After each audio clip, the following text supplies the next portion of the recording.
Hi, it's me again with Corel Draw Tips and Tricks, and I just did a laser tip and tricks on runtime. And if you haven't watched that, you might want to watch that. But how would you get and I just made up this graphic. How would you get this graphic evenly spaced in this side of this frame? Well, it's really pretty easy. Take a 2-point line, hold down your control button so you get perpendicular, get your pick tool, and when you get the double arrow, have it snap to that corner. Take your smart fill tool and fill that in, and let's cursor over twice. I've got my nudge factor set on 2 inches. Let's left click, right click. Now let's take our graphic and let's put it way up here.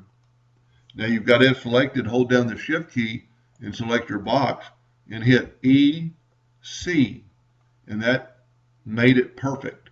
Now just take your graphic and nudge it over that 2 inches.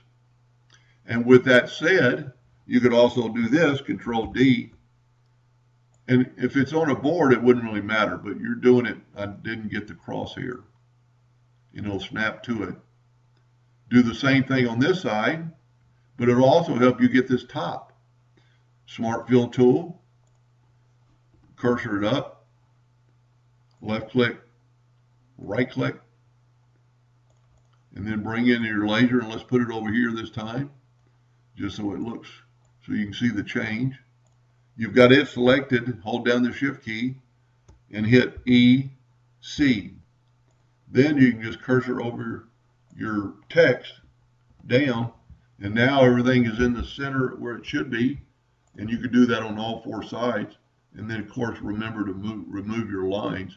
But this is only going to really work if you've tested your frame with your red dot pointer to make sure that your distances are correct. Anyway, hope that helped a little bit. Thank you for watching.